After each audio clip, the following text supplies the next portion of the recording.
Avant de plonger dans cette histoire incroyable, pensez à vous abonner à la chaîne et à activer la cloche. Ici, chaque récit a quelque chose à dire, et vous ne voudrez pas en manquer un seul. La secrétaire du mari a renvoyé sa femme enceinte Hilary, mais un seul appel de sa part a détruit toute l'entreprise. Emily Parker avait toujours vécu dans l'ombre d'Andrew, son mari. Un homme de 42 ans dont le nom résonnait dans les couloirs feutrés de la Silicon Valley, un entrepreneur brillant, fondateur et PDG de Parker Tech, un joyau de la technologie moderne basé à San Francisco.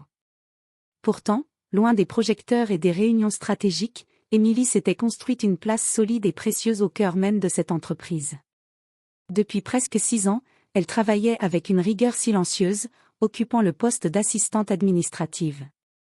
Chaque matin, avant que les lumières de la grande salle de conférence ne s'allument, Emily était déjà là, réglant les agendas complexes, préparant les dossiers pour les réunions importantes, et veillant à ce que chaque détail soit parfait. Sa douceur naturelle cachait une efficacité redoutable, capable de gérer les crises de dernière minute et d'apaiser les tensions entre collègues. Son professionnalisme était reconnu, même si souvent invisible aux yeux de tous, à l'exception de ceux qui la côtoyaient au quotidien. Mais ce lundi-là, Emily avait un poids supplémentaire dans le ventre, 7 mois de grossesse. Ce bébé, fruit de leur amour même si leur relation s'était parfois perdue dans les méandres de la course aux affaires, était pour elle bien plus qu'un enfant. Il incarnait un espoir, un renouveau, une lumière dans leur vie parfois trop agitée. Elle se surprenait à rêver à une vie différente, plus calme, où Andrew pourrait enfin ralentir. Lui-même lui avait promis, entre 2 appels et réunions, qu'il ferait plus de place à la famille, qu'il serait là pour elle et ce petit être qu'ils attendaient. Pourtant, en ce matin lumineux, quelque chose d'invisible changeait. Vanessa Collins venait d'arriver. Fraîchement engagée comme nouvelle secrétaire personnelle d'Andrew, Vanessa était tout ce qu'Emily n'était pas, jeune, brillante, ambitieuse, profondément jalouse. Elle avait vite perçu Emily comme un obstacle, une rivale silencieuse qui, par son calme et sa discrétion, occupait une place qu'elle convoitait. Vanessa n'avait qu'une idée en tête, frapper fort, éliminer cette gêne. Elle observa, patienta, chercha la moindre faille. Puis elle trouva ce qu'elle cherchait. Un rapport, dont la vérification avait été confiée à Emily, comportait une erreur mineure, une coquille dans un chiffre. Une erreur qu'Emily n'avait pas commise, mais qu'on lui imputait parce qu'elle en avait la charge. Sans même prendre le temps d'enquêter, Vanessa joua de son influence auprès des cadres supérieurs, murmurant que la présence d'une femme enceinte dans un poste aussi exigeant devenait un risque pour l'entreprise.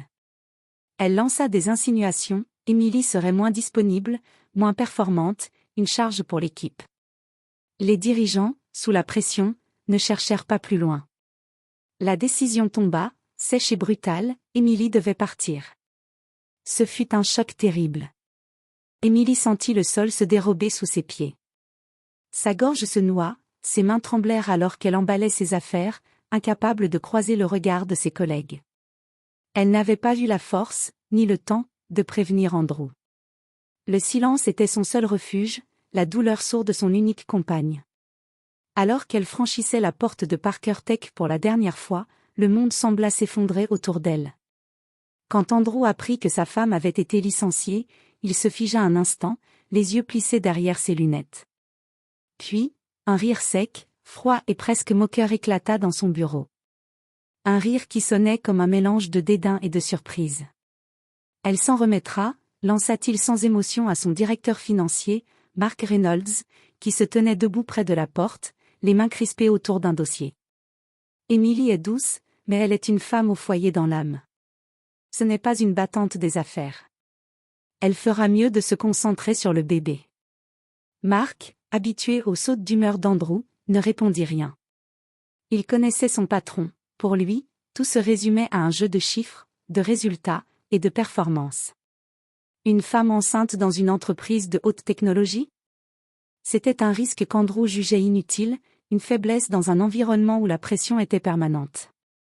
Le business ne peut pas attendre, ajouta Andrew, en se replongeant dans ses documents. On a besoin de productivité, pas d'émotion. Il passa une main nerveuse dans ses cheveux, indifférent à ce que cela pouvait signifier pour Emily, pour leur mariage, ou pour le futur de leur famille. Mais il ne savait pas qu'il n'avait jamais vraiment su qu'Emily Parker n'était pas du genre à baisser les bras. Sous son apparente douceur se cachait une force de caractère, un feu tranquille qui ne demandait qu'à s'allumer. Et ce rire méprisant allait très vite se transformer en un murmure inquiet, puis en une peur sourde. Parce que ce qu'Andrew ignorait, c'est que cet acte aussi anodin et banal qu'il lui paraissait allait déclencher une tempête capable de renverser tout ce qu'il avait construit. Ce soir-là, l'appartement des Parker était étrangement silencieux. Les murs, habituellement remplis du murmure des discussions, des rires et des pas, semblaient maintenant froids et vides, presque hostiles. Emily s'assit sur le canapé, le regard dans le vide, ses mains caressant doucement son ventre arrondi. La fatigue de la journée s'emparait d'elle, mais au fond, une détermination nouvelle commençait à naître. Elle sortit son téléphone de sa poche, un vieux réflexe. Sur l'écran, un seul nom clignotait, familier et rassurant, Julia Mitchell. Emily prit une profonde inspiration, rassembla son courage, et composa le numéro qu'elle avait gardé précieusement, comme une dernière carte à jouer. Julia? C'est Emily. J'ai besoin de toi. La voix au bout du fil fut instantanément claire et chaleureuse, empreinte d'une confiance et d'une force qui, dans ce moment de détresse, apporta un baume inattendu à Emily. Julia Mitchell n'était pas une avocate ordinaire. Réputée pour son inlassable combat en faveur des droits des salariés et son engagement sans faille contre les abus dans le monde de l'entreprise, elle avait construit sa carrière en démantelant des structures corrompues. Leur amitié remontait à l'université, une relation discrète mais solide, basée sur la confiance et le respect mutuel. Emily lui raconta chaque détail, chaque injustice subie, le licenciement brutal, l'injustice de la décision prise sans enquête, l'ombre de Vanessa Collins et son comportement perfide. Sa voix tremblait parfois, mais elle tint bon, déterminée à ne pas laisser tomber.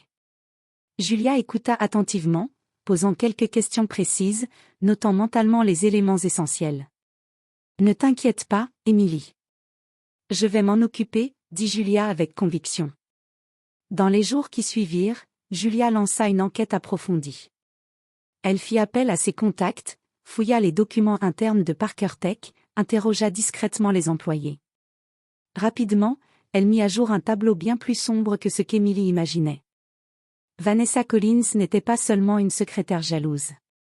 Elle avait tissé autour d'elle un réseau de complicité, orchestrant un véritable système de fraude, détournement de fonds, favoritisme illégal, manipulation de contrats, et des pratiques qui menaçaient la survie même de l'entreprise.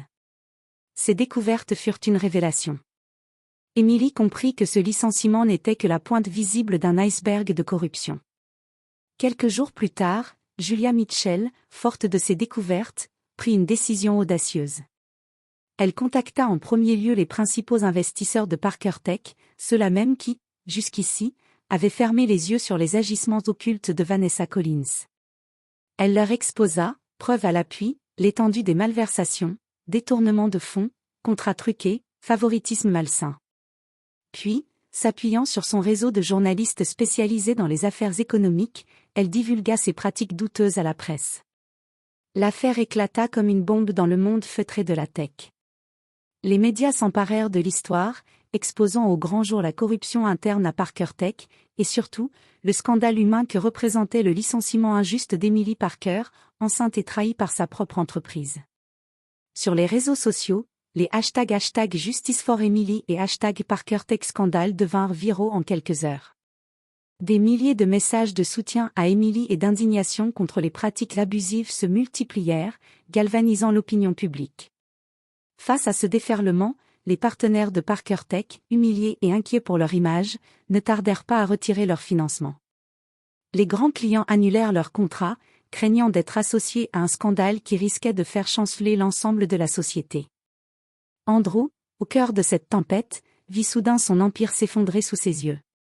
Sa fierté, son orgueil, toutes les certitudes qu'il avait bâties se désintégrèrent en une cascade de mauvaises nouvelles. Il tenta de limiter les dégâts, organisant des réunions d'urgence, cherchant des compromis, mais chaque mesure semblait insuffisante face à la gravité des révélations. Dans un ultime coup dur, Vanessa fut arrêtée par la police pour fraude et complicité. Le procureur annonça rapidement que l'entreprise serait mise sous tutelle judiciaire, dans l'attente d'une restructuration complète. Brisée, humiliée, Andrew se retrouva face à Emily, celle qu'il avait ignorée, rabaissée, puis perdue. Un soir, dans la pénombre de leur salon, il murmura avec une sincérité nouvelle, mais teintée de regret. « Reviens, Emily. Pas comme avant. Je ne peux pas faire ça sans toi. » Emily, forte et apaisée, posa une main douce sur son ventre, puis regarda Andrew dans les yeux. Elle accepta, mais à une seule condition. « Je reviendrai. Mais pas pour être celle que j'étais. Cette fois, je reconstruirai Parker Tech. Autour de valeurs d'honnêteté, de respect, et de transparence. Je serai conseillère spéciale, garante de la mémoire et de l'âme de cette entreprise. » Avec le soutien indéfectible de Julia, qui continua à veiller sur la justice et la vérité, Emily entama un lent mais puissant processus de réhabilitation, redonnant vie à Parker Tech. Elle mit en place des programmes de formation, instaura des comités d'éthique, et rétablit la confiance entre les employés et la direction. Quelques mois plus tard, son bébé naquit.